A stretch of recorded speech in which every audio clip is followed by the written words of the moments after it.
Valentine's Day is coming and I want to show you something for you to print for your love. Let's see how I sliced it. Alright guys, we are already on the eSlicer and I want to show you this model over here. This is a Cupid and you can find the link of the file on the description if you are seeing this on YouTube.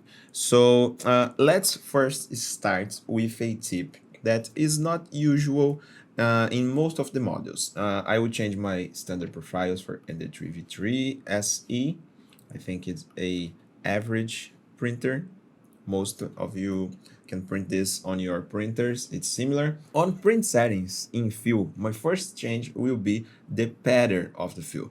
And we are going to use the concentric. And why does that matter? When we put lights inside our prints, most of the case it starts to show the infill lines in the outside of the model. Sometimes it's cool, sometimes it is not. So if you want to change this, or even if the light comes out in some parts that we don't want, for example, in this cloud, let's reduce the pattern of gyroid of the rectilinear lines, and let's put something similar with the surface of the model.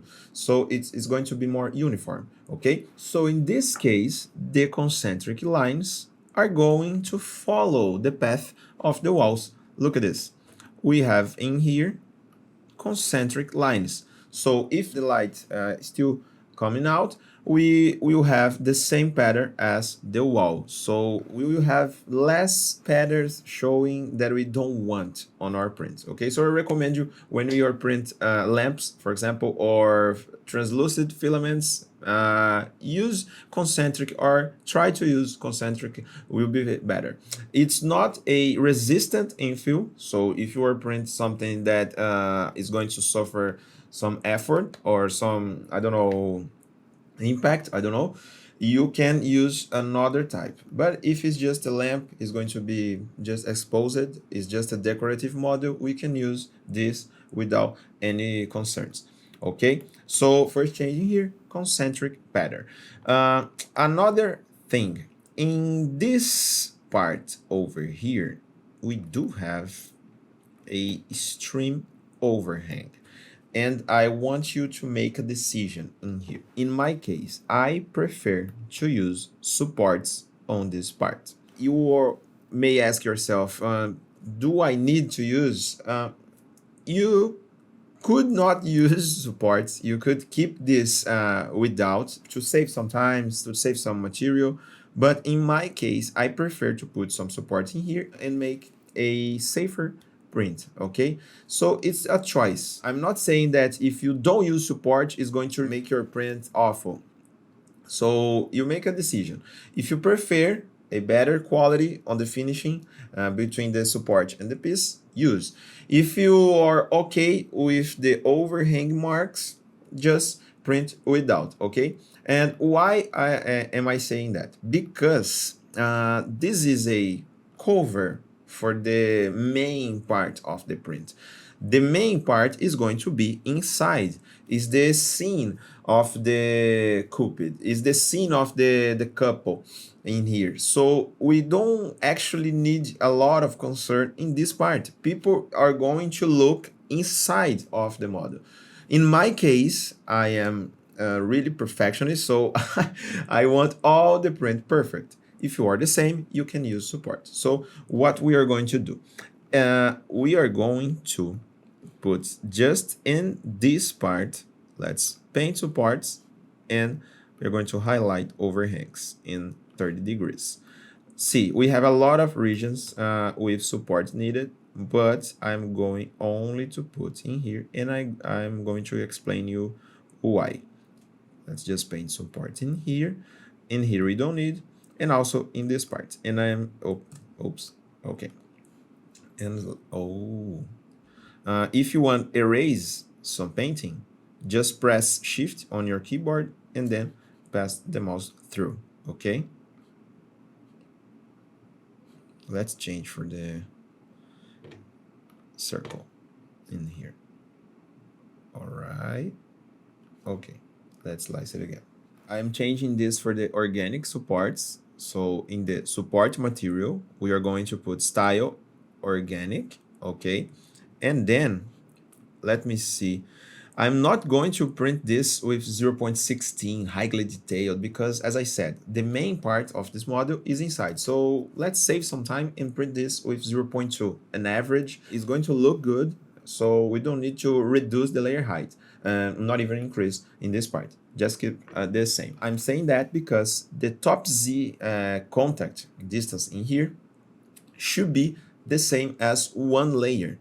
Is the best distance that I tried. So if you were print 0.16 millimeters in the layer height, use 0.16 in the distance. A distance from a layer is going to be the best that you can have on support settings. Okay, so let's keep 0.2. In the bottom, we are not going to use the bottom because I changed for the organic.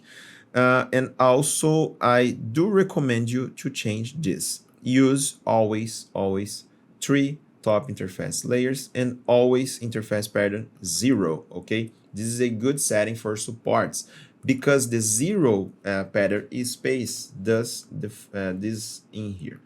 Let's slice it and I'm going to show you. In this part over here, look, this green, more like a deep green in here. We have those lines. Look in here.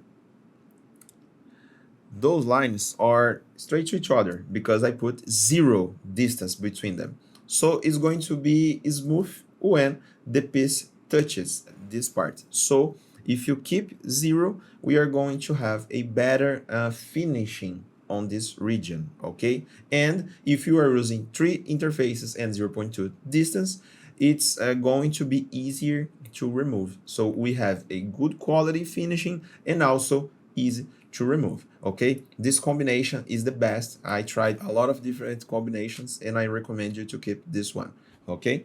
So now with the organic supports, it's going to be easier to remove, and also we save some time, some filament, and also we save this part of the print because the support is going to be built on the build plate, okay? I think that's all we need. And why I'm not using support inside, like in here, for example. We may have some trouble with overhang, but this part is not going to be looked, so anyone can see it. We are going to see this. This is how we are going to see this model. So these issues in here, if we have issues, maybe we don't have it, but if we have, it's going to be inside.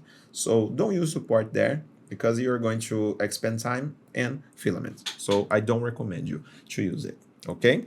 And guys, I think that's it. The other settings is my standard settings as we always talk about, 0.2 layer height, 3 walls, top and bottom layers. We do have some speed average in here. I would increase these speed settings actually, because as I said, is a detailed model, but not so much detailed. We are not going to have a lot of issues with vibration, so let's save some time also in the speed settings in here. If you have a similar printer as a mine, Ender 3 V3SE, change yours. And also the extrusion width. If you have any doubts about other settings, you can contact us or in the comments, I don't know, something like this, okay? I think we are ready to go with this part, but we still have another ones. Let me show you the other parts. What changes would I make? For example, in the base, I will change a lot in here. All right, first of all, let's rotate this. Okay. And this is not a important, no, I don't want to underestimate this part of the model, but it's not important for the finishing, let's say in this way. Most of the people are not going to look at this and say, oh, I can see the layer lines in here. No one. People are going to look at the scene, the lights, and the top of the lamp. So in here, let's go crazy. Let's go with 0.32 layer height millimeters. Let's go back to the gyroid, and we don't need supports in here. and also the speed. Let's keep this one. And now we are going to increase the extrusion width. If you are seeing this as a series, the How I Sliced videos, you already know why. If you don't, I will explain again. When we increase the layer height, for example, now the layers are going to be more distant from each other. So to keep them with a good adhesion, we are going to increase also the extrusion width. So we have more distance in the height, but we have more area in the adhesion. We are going to put more material between those layers since they are more distance from each other. Okay, so when we increase the layer height, we also increase the extrusion width to keep our prints resistance, at least resistance. Okay, resistance. If you are using lower temperatures, consider increase a little bit in this case, because we increase the speed, we increase the layer height, and also increase the extrusion width. So we are put more material and also faster. So maybe your filaments are not going to have a ideal flow in this part. So increase a little bit the temperature for make the filament having the appropriate flow. Okay, so in here maybe 5 or 10 degrees depending on your brand, depending on your filament. Make some tests first. Okay, print a small cube with those settings, then you can see the finishing. If it looks good, then you can print the whole piece of the base. Okay, I always recommend that. If you are testing some new settings from our tutorials, you can just print a cube, for example, and then you are going to look how it's going to go. For example, we are using a new layer height, a new extrusion width, a new temperature, so you can check with a small print and then you put the official one. Okay, let's go back in here, and now we are going to save some time on this base. Look, if we print with those settings, 6 hours. Now imagine if you were print with the standard without those changes. Okay, remember, take some print screens, I don't know. And let's discard this. And now look, let's print with the original ones. We save 4 hours of print. Okay, in my case, I think that's really fine. And let's go with the last parts, which are the layer arts. We have the scenes in here. I don't know if you can print all of them at once. I think we cannot. Okay, 2 times. But the instructions are similar. In here, we are going to do the opposite. We don't actually need to decrease the layer height. Let's keep 0.2 and see how it goes. In my opinion, we don't need to change anything from our standard profile, okay? Even the details from the balloon is going to be fine. The only thing that you may want to change is the pattern of the, let me see, where is it? In here, the perimeter generator, okay? We can change this for the arachne because in here we have some small lines. So instead of using fill gaps, we can use the arachne perimeter generator. Okay, look, in some regions, the process slicer is going to see that it may have to adjust the extrusion to make some lines, some thickness in some parts of the print. Okay, so you may change this in here, and then you don't have to use anymore the fill gaps. Let me show you the classic. So we do have some regions with those white features. Can't you see? In here, for example, in this. If we change for the arachne, we avoid this because the software already does the adjustment while doing the walls, okay? Only this change and you will be fine. All right, guys, this was just a class, just one single tutorial, but you know, On 3D print, we have a lot of changes depending on the model. We have resistance prints, we have decorative models. We do have models that we want to print fast and a lot of other situations. On STL Academy, we have a more complete content for you. We have a course, the Print Like a Pro method. In there, you can find a lot of situations and a lot of knowledge about 3D printing. All of those tips that we bring in here are from there. So if you want to learn more about 3D printing and have more solutions like this available for you, join STL Academy, and I hope to see you guys there.